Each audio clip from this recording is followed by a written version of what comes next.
Jo en la meva presentació donaré dades referents a l'àmbit territorial de l'ATM de Barcelona i després la Mercè Rius, la directora general, ho complementarà amb les dades de la resta de Catalunya. Començo... Això no hauria d'estar aquí, però bueno. Aquí. Començo dient que aquesta roda de premsa és prematura. És a dir, analitzar les dades de variació de la mobilitat arran de la introducció d'aquestes rebaixes tarifàries necessita més temps, més assentament, més anàlisi comparatiu de les dades i això encara no és el moment oportú de fer-ho portant els dies que portem. De totes maneres, com tothom està donant dades, i correm el risc que es fixin algunes idees errònies, vam optar per també convocar-vos, explicar-vos el que tenim, amb les limitacions que tenim, i fer algunes reflexions al respecte. Per exemple, dues idees que vam sentir els primers dies, especialment l'endemà, el dia 2 de setembre. Com es va produir un increment important de les vendes de títols el dia 1 de setembre, van sorgir veus dient això és un èxit, la gent acudeix al transport públic. Però no necessàriament ha de ser així, perquè pot haver-hi usuaris habituals que el que hagin fet hagi estat gestionar els títols ordinaris per tal de poder el dia 1 de setembre gaudir ja dels títols reduïts. Tant de bo aquests increments fossin de nous usuaris, però a partir d'aquesta exclusiva dada no ho podem deduir. Una altra reflexió o comentari en la mateixa línia eren les dades comparatives de l'increment d'usuaris respecte al mateix dia de l'any 2021. 40% més. Això és un èxit, la gent acudeix al transport públic. Tant de bo fos així, però hauríem de contextualitzar i veure quina part d'aquest increment, si no tot, es deu a la recuperació de la demanda postpandèmia. Bé, aleshores, com no voldríem que es fixessin aquestes idees errònies, sense tenir-ne d'alternatives necessàriament, el que hem optat és per presentar algunes dades que ens semblen il·lustratives i també apuntar alguna valoració. Ara bé, com es valora una iniciativa d'aquest estil? Que insistim, ho sabeu perfectament, que no és una iniciativa nostra. Per tant, no hem estat nosaltres qui hem fixat els objectius d'aquesta operació. Però, de totes maneres, escoltant i llegint rodes de premsa, notes de premsa, comunicacions, etc., per part del govern espanyol, hem entès que hi ha tres objectius. Un primer objectiu és reduir l'impacte de la inflació sobre el cost de la vida dels ciutadans. Un segon objectiu és augmentar l'ús del transport públic. I un tercer objectiu és reduir el consum de combustibles fòssils, fonamentalment transferint desplaçaments del vehicle privat cap al transport públic. Entenem que són aquests els objectius de referència que ha plantejat el govern espanyol i, per tant, les nostres valoracions, més en el futur que no pas avui, però també apuntarem alguna cosa, es referiran a si s'estan assolint o no aquests objectius. Sobre el primer, en realitat tenim poc a dir-hi. És evident que cal reconèixer que qualsevol rebaixa d'una activitat quotidiana o habitual contribueix a afluixar l'impacte de la inflació sobre el cost de la vida. Ara bé, dit això, convé insistir una vegada més que el transport públic no contribuïa a la inflació. Avui mateix, la majoria dels mitjans donen les dades d'inflació interanual del mes d'agost. Per Catalunya, les dades que hem pogut veure és que es va produir un increment del 22,6% de l'habitatge i els subministraments a la llar, que inclou l'increment de preus del gas natural i de l'electricitat pels usos domèstics, que s'ha produït un increment del 12,1% a l'alimentació i les begudes no alcohòliques, en segon lloc, i en tercer lloc, del 11,3% al transport, que inclou l'augment de preu dels carburants. No diu, però nosaltres afegim, que l'increment del transport públic, que inclou els sobrecostos de l'electricitat, del gas natural i del dièsel, ha estat zero. El mes d'agost del 2022, els usuaris del transport públic pagaven exactament el mateix que l'agost del 2021. Les tarifes del transport públic són estables des del 2020 i el pas del 2019 al 2020 va suposar una reducció del preu de la T usual i de la T jove del 25%. Va disminuir un 25%. I encara mantenim, fins al 31 d'agost, manteníem aquesta reducció. Per tant, volem deixar-ho dit en el sentit que, malgrat que els preus, les tarifes del transport públic no s'han modificat, els costos sí. I el transport públic no és immune a l'increment dels costos energètics. De fet, en els últims anys, en els costos d'explotació del transport públic al nostre àmbit, l'energia representava entre el 6 i el 8%. Ara representa entre el 14 i el 16%. Per tant, sense dubtar que la rebaixa tarifària representa un benefici econòmic, més gros o més petit, per a les famílies, també volem deixar clar que aquest cost de la vida no s'ha encarit pel transport públic, sinó per l'energia, pels aliments. Sobre el segon objectiu, augmentar l'ús del transport públic.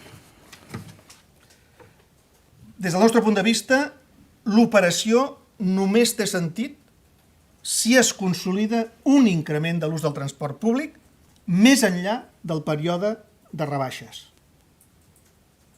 És a dir, si després d'aquests 4 mesos l'eventual increment que hàgim pogut obtenir el tornem a perdre, considerem que des del punt de vista d'aquest objectiu no s'ha assolit un èxit real. L'increment del transport públic té poc sentit per períodes curts i, a més, amb incentius que ajuden a augmentar els dèficits que ja tenim, els dèficits econòmics que ja tenim. Ara bé, si això serveix perquè a partir del gener del 2023 tinguem un nivell superior d'usuaris habituals, doncs aleshores ho podrem valorar positivament. Per tant, des d'aquest punt de vista, enteneu que encara no és el moment de valorar si aquest objectiu s'està assolint o no, perquè dependrà de la resposta, insisteixo, post-rebaixes. I sobre el tercer objectiu, reduir el consum de combustibles fòssils, és una valoració més complicada, evidentment.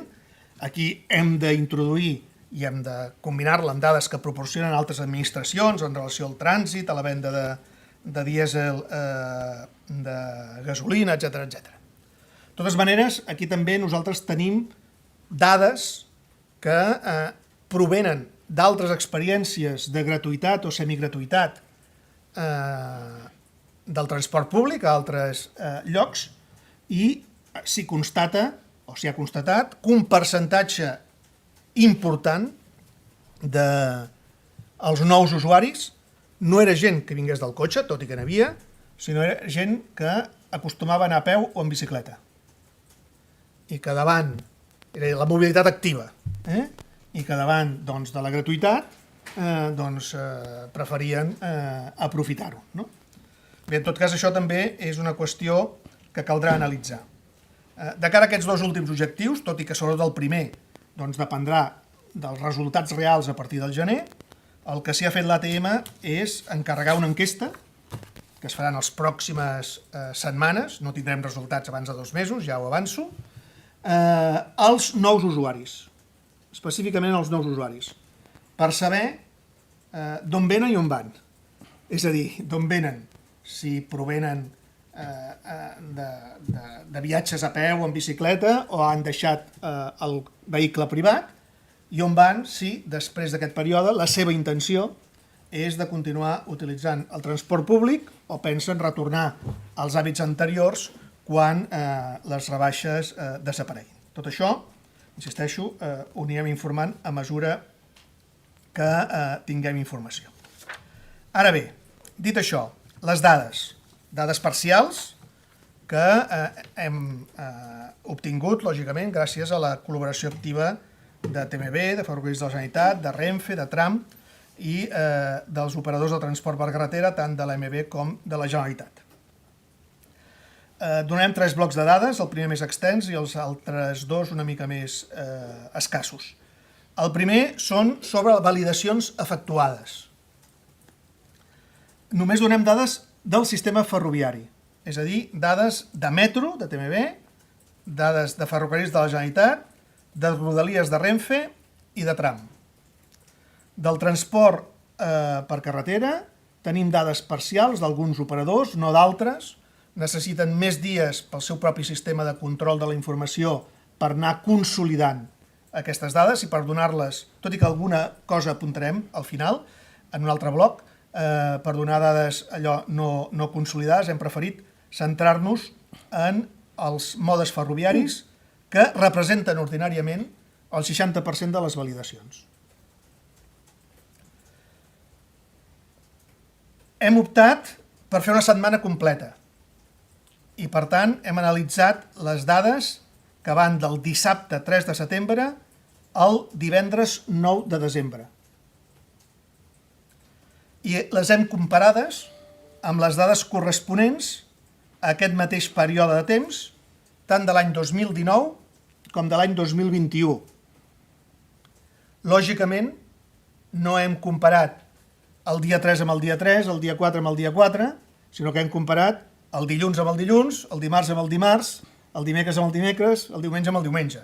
Per tant, el número de dia no coincidia exactament, però la setmana és en el mateix període, l'únic que la numeració doncs, l'hem considerat secundària en funció del dia de la setmana, atès que tots sabem que l'ús del transport públic té un comportament que varia segons el dia, i especialment entre feiners, dissabtes i diumenges. Bé, aleshores, comencem. Aquest primer gràfic el que mostra és la variació que hi ha hagut del nombre total de validacions en aquests 4 operadors, desglossades per cadascun dels operadors, Metro, Ferrocarrils de la Generalitat, Renfe i Tram, respecte de l'any 2019 i respecte de l'any 2021. El 2019 és la columna de color blau fosc i l'any 21 respecte a l'any 21 és la columna de color taronja, marró fluix, això depèn de la perceptivitat de cadascú de quin color és aquest, però ja m'enteneu. Aleshores, què constatem? Constatem que en relació als primers dies de setembre de l'any 2019 ens estem acostant fonamentalment en Metro i Ferrocarrils de la Generalitat als nivells prepandèmics. Estem molt a prop. A menys 1,17 en el cas del Metro, a menys 0,78 en el cas de Ferrocarrils de la Generalitat. Tram també s'hi acosta, tot i que ara es queda a 2,50 dels valors del 2019. Ja sabeu que en aquest cas, però no insistiré més, només ho diré una vegada, hi ha un comportament bastant diferenciat entre tram baix i tram besòs. Hi ha una recuperació més comparable a Metro i Ferrocarrils en tram baix i més precària, per dir-ho així, a tram Besòs, però hem preferit donar les dades globals de tramvia. I en el cas de Renfe, doncs, aquests primers dies, aquesta setmana, ens hem situat a 8% per sota del nivell prepandèmic. 8% o 8 punts? 8 punts, 8 punts. Per sota del nivell prepandèmic. D'acord? Ja a Renfe li estava costant, Rodalies Renfe li estava costant més la recuperació, per motius diversos. Caldria analitzar-los, nosaltres no els hem analitzat ara, de totes maneres ells han apuntat en alguna ocasió que tenen algunes línies, i aquí potser la directora general després ho pot complementar, tenen algunes línies que han quedat molt negativament afectades en la recuperació per la gratuïtat de les autopistes. Però en tot cas apunto, això no ho diu l'ATM, això és un comentari que Renfe ens ha fet en algun cas per intentar explicar aquest diferencial de recuperació respecte dels altres operadors que ja vèiem en el passat. Respecte a l'any 21, tots tenen uns increments considerables entre el 25 i el 30, 25 i 30 punts més de l'any passat. Bé, hi hauria hagut de dir abans, però en tot cas ho dic ara, aquests 4 operadors durant aquests 7 dies han fet 11 milions de validacions, 11 milions de viatges. Insisteixo que això ve a representar el 60%, o una mica més del 60% del sistema. Aquí el que us ensenyem és, per poder tenir una mica de contextualització, quin ha estat l'increment de validacions de la demanda del 2022 respecte del 2021 mes per mes. És a dir, al gener del 22 respecte del gener del 21 havien pujat 37 punts. Al febrer, 43. Al març, 40. L'abril, 32. Al maig, 39. Els mesos d'estiu, el percentatge, l'increment va ser inferior, 22,4, 22,9, 21,6. Us hem dit que ara ens estàvem movent entre el 25 i el 30, aquests primers dies de setembre. Per tant, vosaltres mateixos, nosaltres encara no fem, insisteixo, determinades interpretacions, però sí que entenem que aquest increment d'entre el 25 i el 30% dels primers dies de setembre en relació a l'any passat s'han de contextualitzar amb aquests increments que ja es venien observant mes rere mes al llarg de tot l'any, quan no hi havia, lògicament, rebaixes tarifàries. Passem al següent.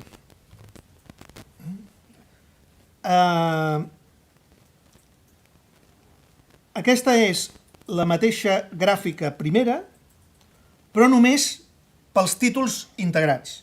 En la primera gràfica us donàvem les validacions totals. Ara aquí només hem computat les validacions del sistema tarifari integrat, és a dir, els títols integrats, els títols que serveixen per utilitzar-se en tot el sistema. En aquest cas, quan considerem només els títols integrats, tots els operadors deixant de banda Renfe, Rodalies Renfe, ja assoleixen el 100% dels nivells del 2019. De fet, els superen, però superen amb un 0,6, amb un 0,4, amb un 0,4. Diguem que a efectes pràctics recuperen els nivells prepandèmics. Si ho comparem amb l'any 2021, tenen increments del 30%. Ara, números rodons. Hi ha un comportament diferencial, claríssimament diferencial, en el cas de Rodalies Renfe, en què els títols integrats baixen un 50%. Respecte al 2019 i un 27% respecte de l'any passat. L'explicació més lògica, tot i que totes s'han d'afinar, és que és a Renfe, a Rodalies Renfe, on es produeix fonamentalment el transvasament d'usuaris que utilitzaven els títols integrats. No, sí, és d'això, són punts. Sempre són punts. Sí, disculpeu.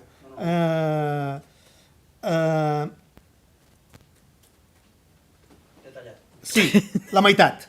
És a dir, aleshores entenem que és aquí, justament, on s'està produint doncs, l'opció d'aproximadament la meitat dels usuaris que feien servir el títol integrat, de deixar-lo de banda i utilitzar els títols recurrents nous de Rodalies amb gratuïtat. De fet, us hem posat al costat, aquesta informació la tindreu després per escrit, us hem posat al costat el nombre de validacions diàries de Rodalies amb els títols gratuïts, que al llarg d'aquests 7 dies d'aquesta setmana han estat 933.000 validacions.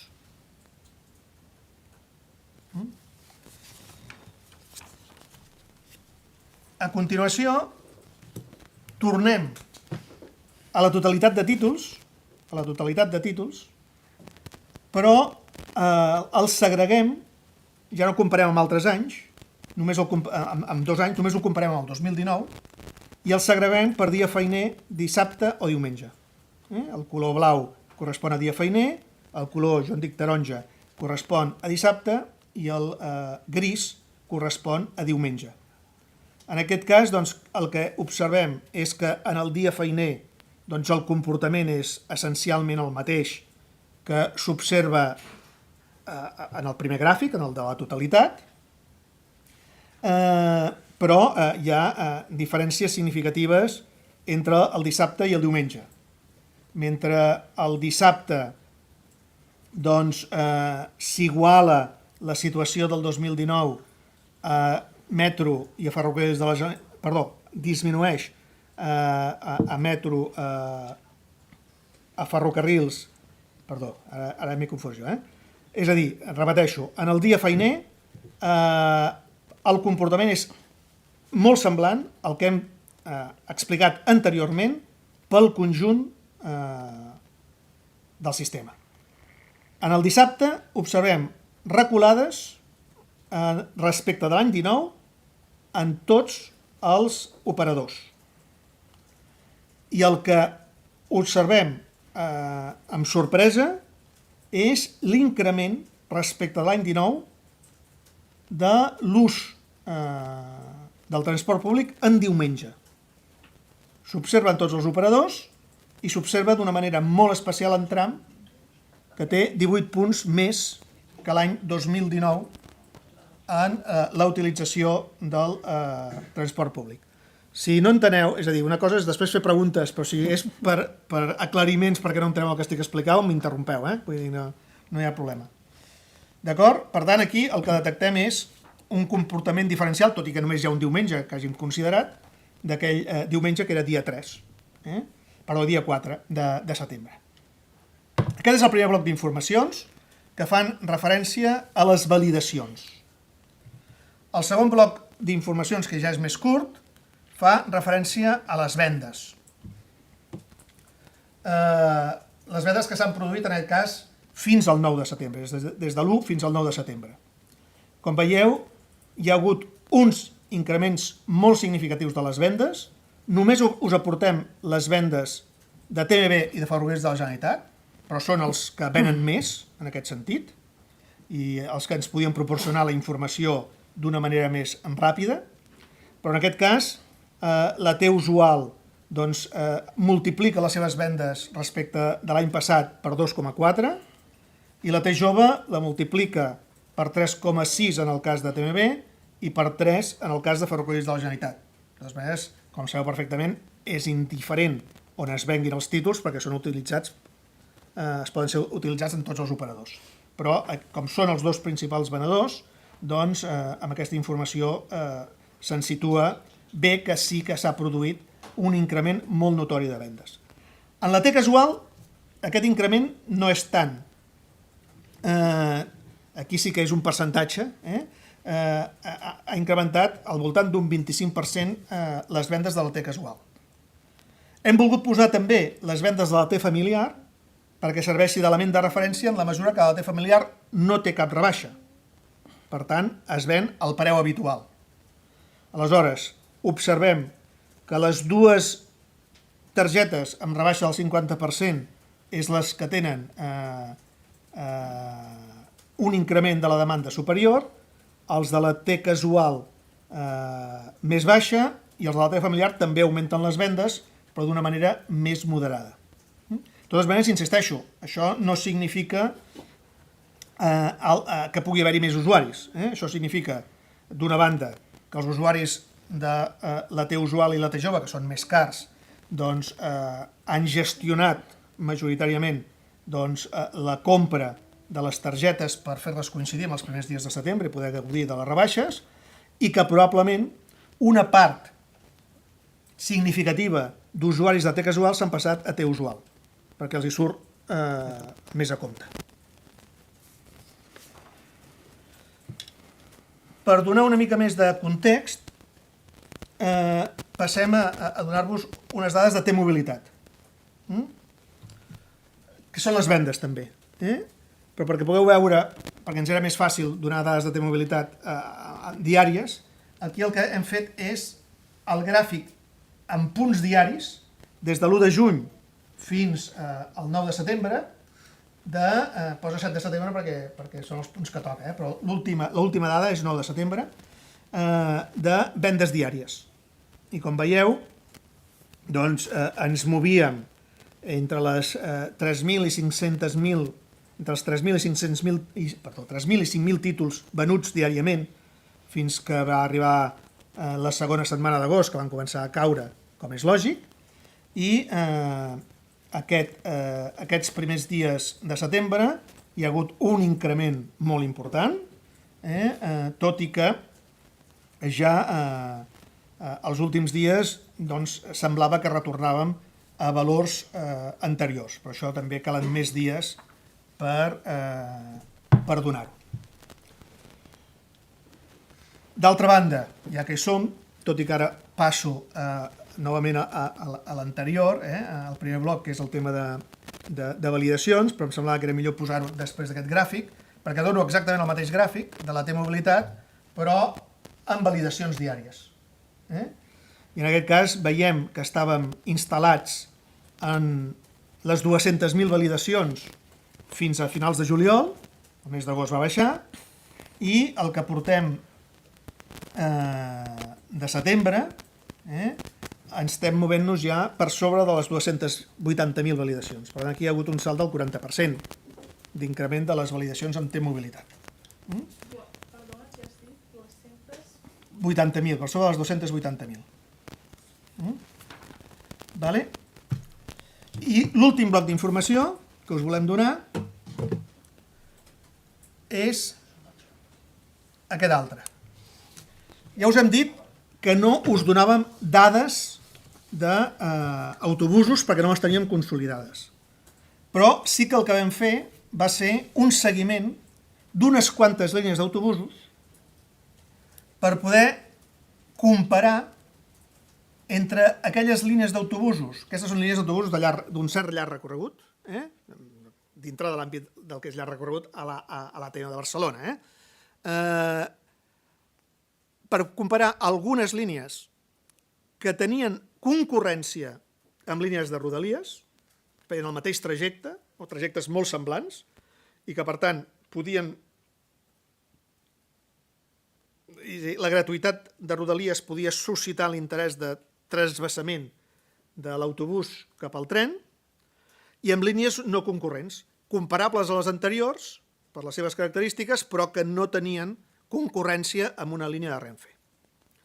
Bé, respecte de les dades del 2019, aquesta selecció d'autobusos té una demanda 4 punts per sota de la que tenia el 2019.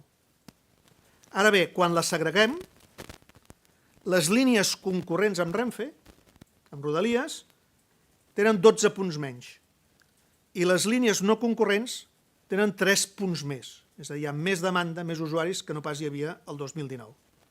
Per tant, sí que, pel que sembla, no tant en temes en ferrocarrils de la Generalitat, fonamentalment, que és el que pot tenir alguna concurrència amb línies de rodalies, però amb autobusos interurbans sí que sembla que es pot produir un efecte transvasament per la gratuïtat de rodalies en aquelles línies que fan trajectes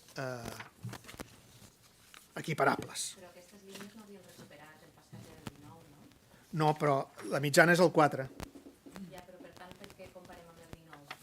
Si abans de vacances, per entendre'ns, tampoc havien recuperat la demanda. No, però per això t'hem posat... Hi havia una pandèmia. Sí, però per això posem la dada referent en el conjunt, és a dir, el comportament normal seria estar 4 punts per sota del 2019, vale? Aquest seria el comportament normal, però quan separem els que són concurrents amb rodalies, veiem que estan per sota del que seria el comportament normal, baixen al 12, i els que no són concurrents pugen un 3, que podria tenir també a veure amb el menor preu, no la gratuïtat, però sí el menor preu de les tarifes. Això són dades que apuntem inicialment, però que em sembla que situen, d'una banda, la complexitat de l'anàlisi i, per tant, la conveniència de no treure gaires conclusions amb poques dades i de manera molt esquemàtica. Bé, per això ja us deia al començament, segurament aquesta roda de premsa és prematura, però ens semblava que era important contextualitzar i poder situar els termes d'anàlisi de cara al que anirem fent els propers mesos. Això és el que us volíem explicar fins avui en relació a l'àmbit de l'ATM de Barcelona, però aprofitant l'avinentesa es va considerar que valia la pena que s'incorporés també al departament a través de la directora general de Transports i Mobilitat perquè pogués donar una visió del que estava passant a la resta del transport públic de Catalunya. Jo crec que... Vale, doncs moltes gràcies, Pere. A veure, si en el cas de l'ATM de Barcelona la roda de premsa és prematura, en el cas de les altres ATMs encara ho és més, perquè moltes vegades els sistemes de venda de títols estan menys automatitzats, hi ha molta venda manual amb xarxes de venda, per exemple, d'estancs, perquè penseu que tot està molt més distribuït. A nivell de viatgers, també molta part de la demanda és amb autobús. Tenim diferents operadors, alguns operadors molt petits i, per tant, també les dades que tenim en aquests moments, i nosaltres hem considerat dades des de l'1 de setembre fins a l'11 de setembre, també s'han d'agafar amb bastanta precaució. Però, de tota manera, jo diria que la tendència, i a veure, us puc desglossar Lleida, Girona, Tarragona, però vull dir, és complicat, però amb aquests territoris, en tots els casos, sí que s'observa un increment de validacions respecte del que portàvem. No s'arriba a valors del 2019, ens quedem alguna per sota, i el que sí que hi ha hagut també és un increment de venda de títols, però també ens falta aquesta anàlisi més concret de quanta gent, o sigui, quants de menys s'han venut durant l'agost perquè la gent s'ha esperat aquesta primera setmana de setembre per comprar aquests nous títols, i també el que veiem és un increment molt important que en funció de les ATMs va des del 30 fins al 92% d'increment de títols recurrents, de venda de títols recurrents. Tant en el cas de les ATMs de Tarragona, Lleida i Girona tenim la T5030 o la T+. I en tots els casos s'ha incrementat en percentatges això, en alguns casos el 30, en altres el 50, 70, el nombre de vendes. Per això Aquest sí que és un dels efectes clars de la gratuïtat, que la gent que a vegades doncs, gastava títols senzills o doncs, en aquest cas es compra l'abonament perquè evidentment doncs, li surt molt més a compte. També s'ha detectat amb alguna de les ATMs doncs, que hi ha hagut un increment del nombre de targetes noves que s'han fet, però clar, i aquí doncs, lligant una mica amb el que ha comentat el Pere, clar, és que ens trobem que és molt difícil comparar perquè aquest any, o sigui, independentment de la pandèmia, el començament de setembre també és diferent del que havia estat, perquè les escoles han començat el dia 5, algunes universitats han començat el dia 12, altres universitats no comencen fins a més endavant i, per tant, fins que no entrem ben bé l'octubre i hagi passat un temps, serà molt difícil veure si realment això es consolida, no? I quin és l'impacte real que té això. En quant al que he comentat abans també de l'ocupació de Renfe, dades, doncs, abans Renfe estava al 20% d'ocupació, amb dades generals, més o menys, respecte de les dades del 2019, sí que s'està recuperant. A nivell de Barcelona és un 7, però quan donen les dades generals de tot el sistema doncs són dades inferiors.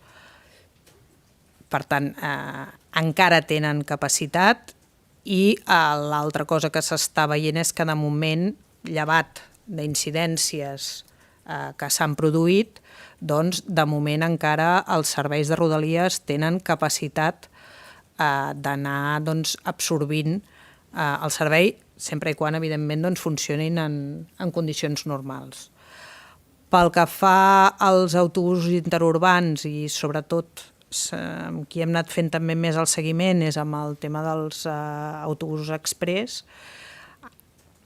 Abans de l'estiu els autobusos express molts estaven ja pràcticament a nivells del 19 i portàvem doncs, un increment més rere més del nombre d'usuaris. Per això també es van plantejar ja tota una sèrie de reforços amb les línies de busos express que es van començar a treballar abans de que sentíssim a parlar de tot el tema de la gratuïtat.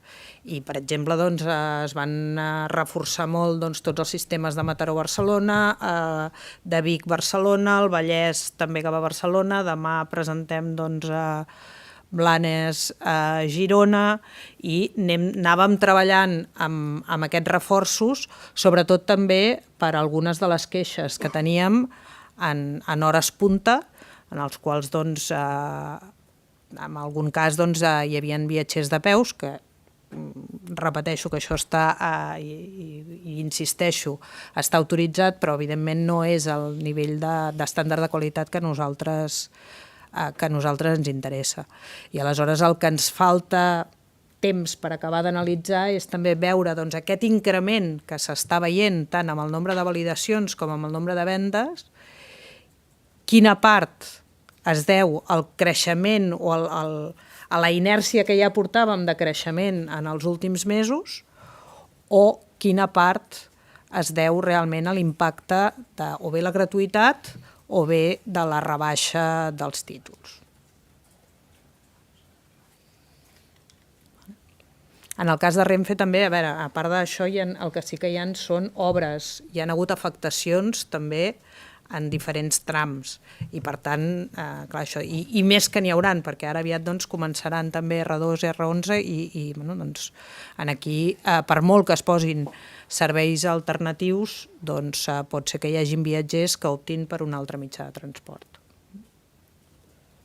Bé, en això el comentari que ha fet la directora general en relació a la no coincidència exacta respecte a l'any passat amb el tema de les escoles, nosaltres sí que hem fet a l'àmbit ATM, mode ferroviari, un exercici d'anàlisi aproximatiu que és refer els càlculs que us hem presentat excloent la T16.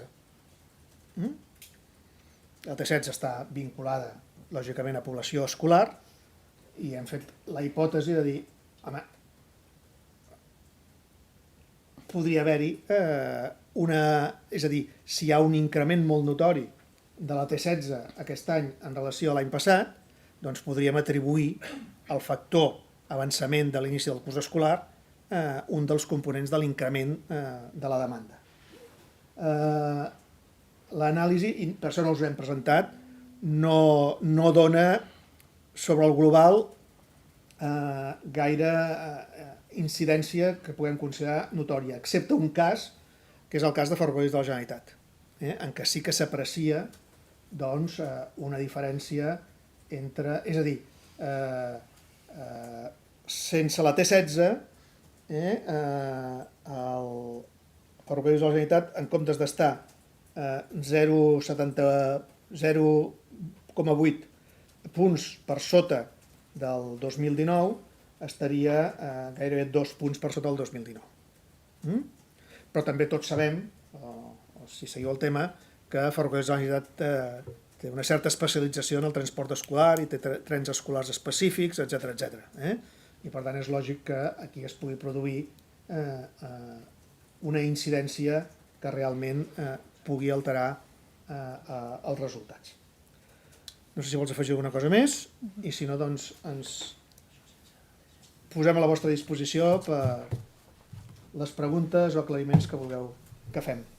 Preguntes que vulgueu fer i aclariments que vulgueu que fem nosaltres. A mi em despista una mica que tots us heu començat dient que tot això és prematur, que és massa d'hora, i clar, si vosaltres no arribeu a una conclusió, nosaltres encara menys.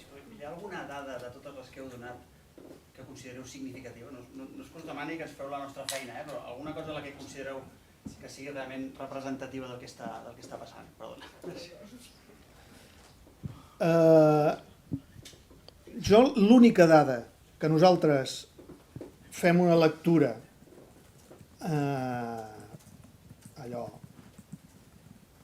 satisfactòria d'entrada és que sí que sembla que hi ha una recuperació més ràpida de la prevista dels nivells del 2019.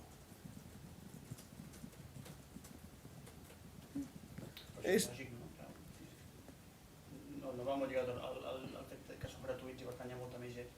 Bueno, molta més gent tampoc hi és. Hi ha més gent i ens acostem als nivells del 2019. Està accelerant la recuperació. Està accelerant la recuperació de la demanda. El dubte aquí és si és una recuperació transitòria o és una recuperació definitiva. I això fins al mes de gener no ho podrem dir. Però això sí. El segon element,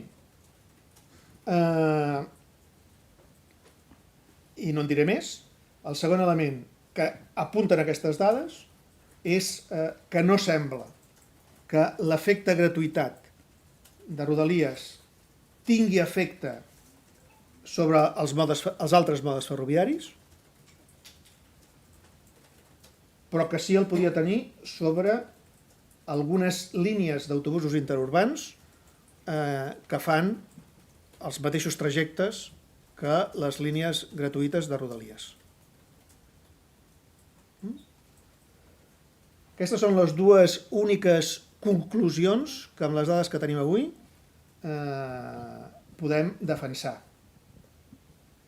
A partir d'aquí, insisteixo, si hem fet aquesta roda de premsa i hem dit que era prematura, era fonamentalment no per dir el que està passant, sinó perquè no es fixessin idees que ja començaven a córrer com a representatives del que està passant.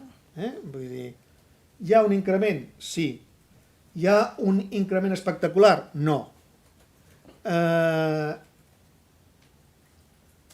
El sistema de transport públic a l'àmbit de l'ATM, que és el que jo en conec, de Barcelona, està capacitat per absorbir aquesta demanda? Sí i no. És a dir, sí, des del punt de vista que no supera la capacitat que teníem, que avui, a setembre del 2022, és superior l'oferta, la capacitat, que la que teníem al setembre del 2019, això també convé recordar-ho, És a dir, hi ha línies de metro, per posar un exemple, que estan al 110% de l'oferta del 2019. Per tant, això sí, no que ens trobarem, si recuperem la demanda del 2019 de la mateixa manera que el 2019, amb les mateixes dificultats a l'hora punta que teníem el 2019. I això tampoc volem enganyar ningú. És cert que s'han posat, com deia ara, una capacitat del 110% a metro, fonamentalment en les línies que ja anaven més saturades. Ara fa uns dies la Direcció General anunciava noves línies d'autobús des del Maresme i des del Vallès Oriental, també a hores punta.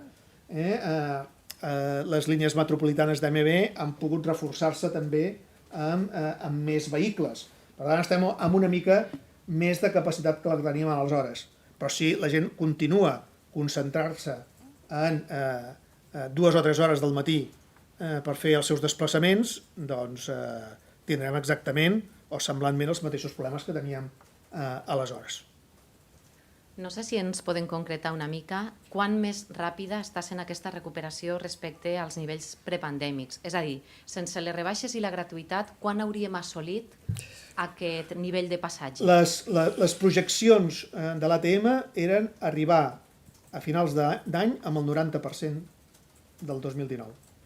I s'ha superat. Ara estaríem, en algunes línies, estaríem arribant al 100. Estaríem arribant al 100. Vale? I després, com que aquesta setmana primera de setembre és veritat que ha sigut més estranya perquè comença el col·le, etc., per què s'ha decidit comparar setembre amb setembre i no setembre amb juny, per exemple?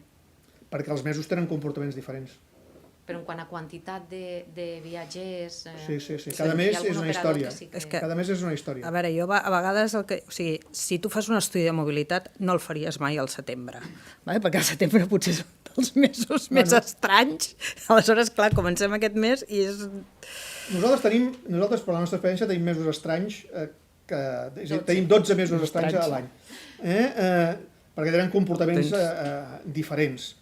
És a dir, el setembre està influït, no tant està influït per com estan col·locades les festes, és a dir, l'11 de setembre, on es cau l'11 de setembre, on es cau la Mercè i per tant els ponts que poden aparèixer, l'inici del curs escolar, l'inici de les universitats, que varia. El mes de novembre, per exemple, sabem que depèn del grau d'estudiants universitaris que s'hagin frustrat. Això es nota. És a dir, si hi ha molts estudiants universitaris frustrats, baixa la demanda, si n'hi ha pocs, baixa menys. Per tant, cada mes és diferent. I enteníem que el que calia era comparar setembres amb setembres. I un parell de coses més. Per l'increment que hi ha hagut en tots els operadors, entenc que no s'està produint aquest trasbassament d'altres operadors a Rodalies pel fet que sigui gratuït. En el cas dels autobusos interurbans veig que una mica, però s'havien fet uns càlculs de l'impacte econòmic que això podria tenir per l'autoritat del transport metropolità, el fet que molta gent abandonés la T-usual per anar a l'abonament gratuït. No sé si s'han corregit aquests càlculs una mica a la vista d'aquestes dades. No, els considerem més endavant. De totes maneres, això era un sistema de vasos comunicants. M'explico.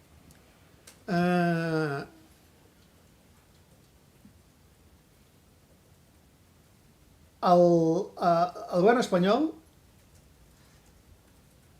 va anunciar l'aportació de recursos per una rebaixa del 30%. Vale? Però, al mateix temps, va fixar una quantitat límit per cobrir aquest 30%. D'acord? Que són 200 milions d'euros per tot l'Estat. No sabem quan ens tocarà cadascú, perquè tot i que hi ha una sèrie de mètodes de càlcul que ens han anunciat, això també està en funció de si hi ha més o menys ajuntaments a tot l'Estat que hagin apostat per fer la rebaixa del 30%, si hi ha més o menys títols que hagin posat les diferents comunitats autònomes en aquest sentit que tenen competències en aquest paquet, és a dir, la xifra final són 200 milions d'euros. Si hi ha més a repartir, tocarà menys a cadascú, si hi ha menys entre els quals repartir, tocarà més a cadascú. Això no ho sabem. Pensàvem que ho sabríem aquest mes de setembre, però no ho sabrem aquest mes de setembre, perquè el període pel qual els ajuntaments podien sol·licitar el 30% s'ha ampliat per segona vegada. S'havia d'acabar el 31 de juliol, el van prorrogar fins a mitjans d'agost i l'han tornat a prorrogar fins a mitjans de setembre. Per tant, encara no sabem quina quantitat ens tocarà. El que sí sabem és que si el 30% dels títols venuts té casual, té usual, té jove, més les monoparentals i famílies nombroses, i els paquets de la Corona 7 superen la xifra que ens toqui, encara que estigui dintre del 30%, la diferència l'haurem d'assumir nosaltres. Vale? Per altra banda, teníem el risc que hi hagués transvasament d'usuaris d'uns operadors que funcionen amb sistema tarifari integrat cap a Renfe, en el sentit que utilitzessin aquest títol recurrent tal com l'anomenen ells. I que això ens provocaria la pèrdua d'ingressos per venda. Vale? Aleshores, dic que això són vasos comunicants. Si hi ha usuaris que es transfereixen cap a Rodalies, perdem els ingressos de venda. Però no estan comprant i, per tant, no se'ns ha de compensar el 30% perquè no han comprat. Per tant, per aquesta banda, potser podria arribar a cobrir el que ens transfereixin i no tindríem un problema, però per altra banda ens sorgiria el problema per la pèrdua d'ingressos pel transvasament. En canvi, si n'hi ha menys que fan el transvasament, podem estar en què el 30% real superi l'assignació rebuda. Per tant, tot això és un sistema complicat de vasos comunicants amb moltes incògnites, sobretot la principal. A hores d'ara no sabem quants diners tindrem per cobrir el 30%, i per tant podem anar fent escenaris, però necessitem també que en aquest sentit el govern espanyol acabi donant compte de quants recursos ens toquen per abordar la rebaixa instaurada per ells, de fet. De totes maneres, perdona, el que sí ja és segur que patim, són aquests 50% d'usuaris de Rodalies Renfe que han abandonat els títols integrats per passar-se al títol recurrent. Aquests ja els tenim. Per tant, això són menys ingressos de vendes per part de l'ATM de Barcelona. Aquests sí que els tenim. Ara, d'altres operadors, excepte aquestes línies d'autobusos, avui per avui no ho detectem. N'hi deu haver, però no són significativament apreciables. En aquest 50% jo hi soc, però no he abandonat la T-usual. Jo quan entro a Renfe no utilitzo la T-usual, però quan entro a l'autobús, que segueixo anant-hi, vull dir que aquest 50 en realitat no serà un 50 que hagi abandonat. D'acord, si has comprat la T-usual de la mateixa... D'una zona en comptes de... No? De 3, bueno, doncs mira. Et posarem com a exemple, tots heu de fer igual... Sí, costarà. No, a veure, per això, entre altres coses, farem una enquesta per anar sabent quin és el comportament de la gent, no? En aquesta línia, més en qüestió econòmica, la ministra de Transports va sortir fa uns dies avisant, tot molt també prematur, no? En aquest ambient que ens estem movent, però que, com que la mesura semblava que s'havia acollit de bona manera, de bon grat, es podria prorrogar el que és la gratuïtat dels títols i, per tant, també aquesta rebaixa en les tarifes. Clar, vostès parlaven de que fins a dia d'avui havien aconseguit combatre aquests àmbits de la inflació i d'altres qüestions macroeconòmiques sense tocar els preus, si es prorrogués aquesta gratuïtat i aquesta rebaixa en les tarifes, podria haver-hi un suposat episodi on haguessin de tornar a pujar els preus per econòmicament poder sobreviure d'alguna manera? Bé, no és necessàriament... Et contesto la prolongació. És a dir, a veure, tothom sap que difícilment aquesta mesura es retirarà abans de les municipals. Dit això, el nostre problema ara per ara no és el 23. El nostre problema és el 22. És a dir, aquests sobrecostos energètics que no hem repercutit a les tarifes, al final de l'any poden estar situats entre els 160 i els 180 milions d'euros que no tenim. Que no tenim. Les administracions consorciades, les tres, i la Generalitat, a través de la directora general, ho pot explicar amb detall, portem mesos insistint davant del govern espanyol que cal crear uns fons extraordinaris comparables als fons Covid per fer front a aquesta situació. Avui per avui no hem tingut resposta. És cert que s'han produït alguns ajuts directament a operadors per carretera que en una primera tongada en els 20 cèntims del dièsel, doncs això era per tothom, però en aquesta subvenció per autobús de 950 euros, em sembla que era, amb un límit de 400 autobusos per empresa, estaven exclosos els operadors públics. Estaven exclosos els operadors públics. En la segona tongada això s'ha corregit, però al marge d'això, que són uns ajuts que no cobreixen la despesa existent, penseu que el nostre sistema gasta molt més en electricitat que en dièsel.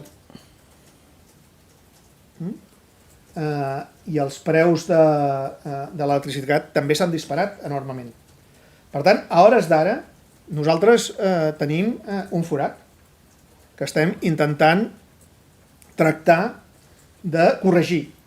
Però, a més sabem que els preus energètics de l'any 2023 continuaran sent més elevats dels que veníem tenint el 18, el 19, el 20, el 21.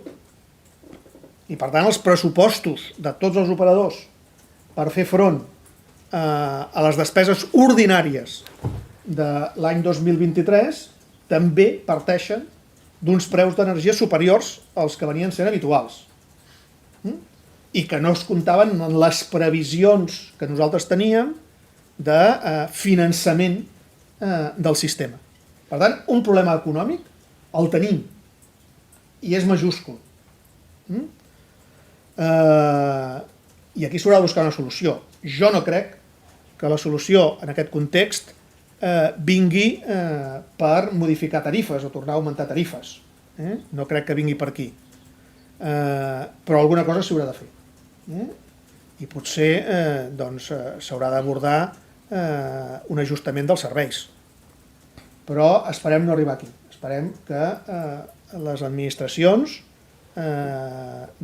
finalment trobin una solució econòmica perquè el transport públic pugui continuar oferint els serveis a les tarifes que les administracions decideixen que s'han d'oferir, però amb la qualitat també que la ciutadania exigeix quant a la freqüència, la capacitat i també el manteniment dels mateixos vehicles i sistemes.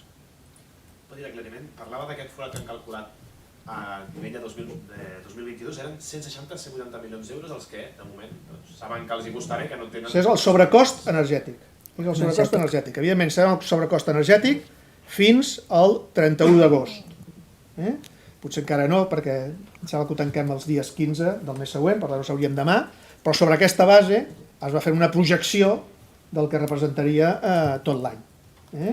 I l'última projecció que tenim ens ho situava entre 165 i 180 milions d'euros per tot l'any 22. És que doni tant per fet que el govern espanyol, donat que tenim eleccions el 28 de maig, li anirà molt bé allargar això 5 mesos. No sé si l'ATM podria dir, doncs mira, nosaltres no ens hi acollim i tornem a la situació de 31 d'agost. Això podria passar. En Ni algun... el seu percentatge ni el que ha afegit ara fins al 50 en alguns títols. Sí. És a dir, si es reprodueix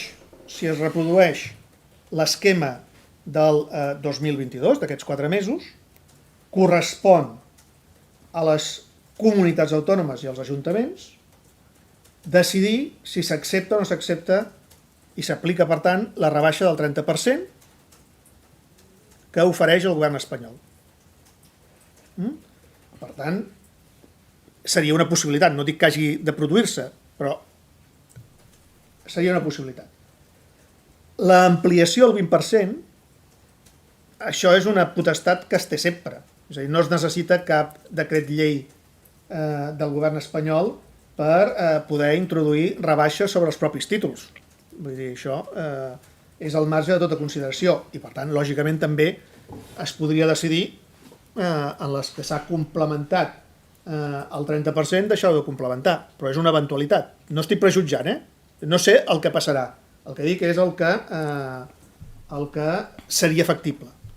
I per altra banda, el tema de la gratuïtat de Renfe, en la mesura que en alguns aspectes sembla que Rodalies sí que està transferit a la Generalitat, el Reial Decret Llei que establia la gratuïtat a Renfe especificava que en el cas de Catalunya havia de ser autoritzat per la Generalitat. Que ho va autoritzar, evidentment. I després, no sé si us heu fixat, perquè no teniu per què seguir el Diari Oficial de la Generalitat, vaig ser jo el que va fer la resolució, perquè és l'ATM, la competent en tarifes, declarant la gratuïtat de Rodalies de Renfe, a l'àmbit d'això, a l'àmbit de l'ATM. Però també podria donar-se l'eventualitat que es decidís no aplicar la gratuïtat a Renfe, si persisteix. Per tant, aquesta capacitat de decisió hi és. Què faran les administracions públiques donada aquesta eventualitat? Lo de les eleccions municipals suposo que ho he entès com una broma. Dic que són per tot arreu. Vull dir que un comentari així humorístic. Si es tornés a donar, es podria, doncs, decidir diferentment. Però jo no estic en condicions avui de prejutjar ni de preveure si es produiria una decisió diferent de la que s'ha adoptat. El seu consell com a director general posem per cas que Pedro Sánchez surt a la premsa, com va fer aquell dia, anuncia l'1 de desembre, això ho allarguem 5 mesos més. Aquell mateix matí, si el govern no ha volat pels aires, el truca el senyor Puigneró i li diu: Pere, què hem de fer? Tu com ho veus? Com a tècnic li recomanaràs seguir o què li diria? Jo diria exactament el mateix que he dit en aquesta última ocasió. El problema de la garantia d'un transport públic de qualitat i eficaç passa per estar dotats amb els recursos ordinaris per fer front a les despeses que tenim. Si hi ha recursos per fer front a aquestes despeses, doncs qualsevol altra mesura em sembla perfecta des d'un punt de vista tècnic. Però si no hi ha recursos per fer front a aquestes despeses, doncs a nosaltres se'ns provoca un problema important de gestió, que no pateix l'ATM directament, que el pateix, sinó que el pateix cadascun dels operadors en la gestió del seu dia a dia econòmic. Penseu, per exemple, faig un salt, però que il·lustra això. És a dir, en el nostre model, sabeu que tenim un sistema de compensació, una cambra de compensació que mensualment compensa doncs, a cadascun dels operadors pels serveis realment efectuats. Aquesta cambra de compensació, a banda de tenir en compte els serveis efectuats, té en compte els ingressos rebuts per vendes. Perquè quan un operador ven un títol, es queda la integritat de l'import, encara que aquell títol es pugui fer servir a tot arreu, evidentment.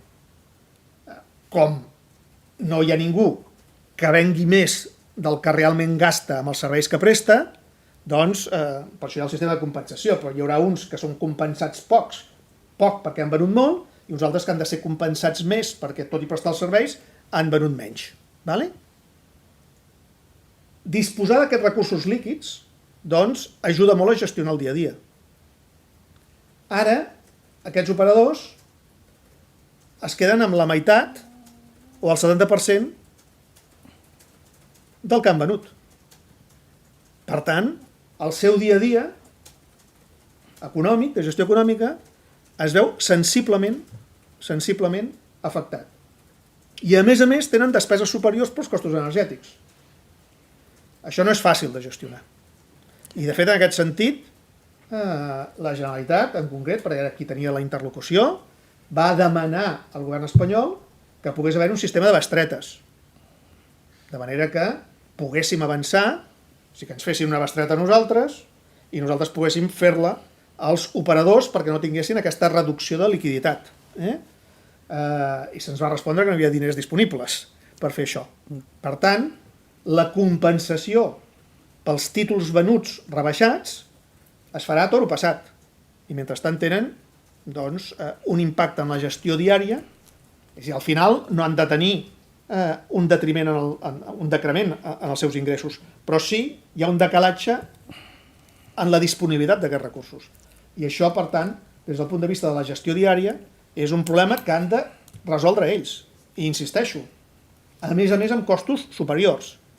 I és cert que hi ha grans operadors doncs, que poden gestionar-ho això amb més facilitat, primer, perquè tenen capacitat de negociació superior pels volums d'energia que adquireixen, i per altra perquè també tenen més capacitat doncs, per assegurar-se pòlisses de crèdit o tenir una gestió econòmica més flexible. Però hi ha operadors petits en què han de pagar la benzina cada vegada que omplen el dipòsit, i l'han de pagar amb diners reals, és a dir, i per tant aquí tot aquest sistema doncs, ens causa unes distorsions importants. Per tant, perdoneu si m'he enrotllat i he transferit els meus neguits, però la nostra preocupació principal és que es garanteixi per part de totes les administracions, i en casos extraordinaris és lògic que la major responsabilitat recaigui sobre el govern espanyol, dels recursos necessaris per fer front al dia a dia i a la millora continuada de la qualitat, perquè això és el que atreu al final usuaris i consolida el transport públic com una alternativa real de mobilitat. Jo en tot cas aquí sí que voldria insistir. Ja veníem d'un moment en el qual els operadors, sobretot els operadors privats, ja tenien dificultats econòmiques. Veníem del període Covid en el qual havien rebut ajudes extraordinàries, tot i que en alguns casos no arriba a compensar la despesa. Han tingut aquest increment de costos de combustible en el qual aquesta rebaixa de 20 cèntims es va compensar de seguida, i el combustible va continuar pujant, per tant es va notar una mica però poc. Tenim un increment també de tot el que són interessos. També a totes les demarcacions s'han signat nous convenis col·lectius, amb els quals no hi ha una pujada desmesurada, però hi ha una mica de pujada respecte del que hi havia abans, i ja ens estàvem trobant amb que els operadors tenien problemes de liquiditat. I com a Generalitat s'han intentat avançar bestretes. Tot això abans de la gratuïtat, abans que es plantegés la gratuïtat.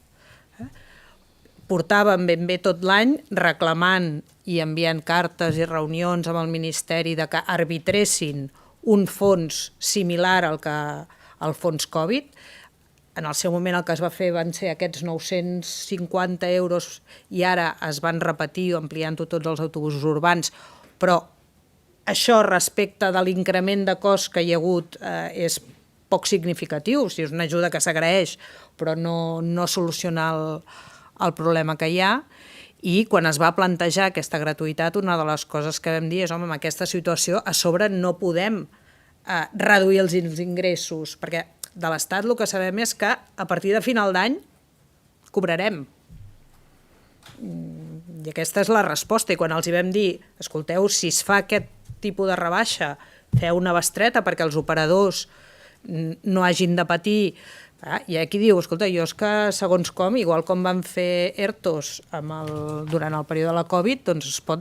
O sigui, aquesta, de fet, és la nostra, en aquests moments, la nostra principal preocupació de que hi hagi algun problema, sobretot quan estem parlant d'operadors petits, més i potser tant a la zona de l'ATM de Barcelona no tant, però quan parlem de Lleida, Tarragona o Girona, doncs a vegades hi ha operadors molt petits que, bueno, el dia a dia i una cosa es paga al moment i l'altra ho cobraràs doncs, quan sigui.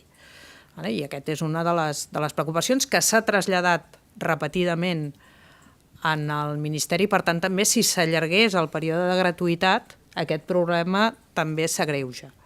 I això, a més, en aquelles rutes o aquells operadors que pel que sigui la seva concessió és coincident amb una línia de tren, aquest diferencial de rebaixa també els hi pot fer perdre més ingressos, amb la qual cosa doncs, són operadors amb els quals hem d'estar més amatents a veure com funciona tot.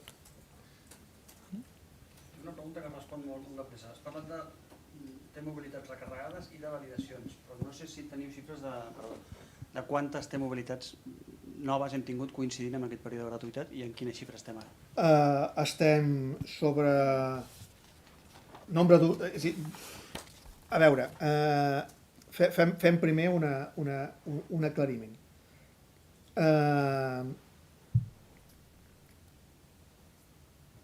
Tenim donats d'alta, en aquests moments, de l'ordre de 285.000 usuaris. No s'ha produït un increment d'altes. És a dir, cada dia ens movem entre, depèn dels dies, però posem que estem a una mitjana d'unes 4.000 altes a la setmana. Es manté aquesta xifra. És a dir, hi ha un degoteig constant d'altes, però no s'ha produït un pic d'altes amb motiu de l'entrada de la rebaixa tarifària. Normalment els pics que hem observat fins avui es produeixen quan es posen en servei nous títols o nous àmbits territorials. I per tant s'abasta una població interessada superior. Però des del punt de vista de la rebaixa tarifària no hi ha hagut un increment de la demanda d'altes. S'ha mantingut en les xifres habituals de demanda diària. Potser això no diu massa, no?, d'aquesta fidelitat que s'esperaria a partir del gener. És a dir, si hi haguessin moltes T-mobilitats noves, voldria dir que hi ha gent que com a mínim fa aquest gest i diu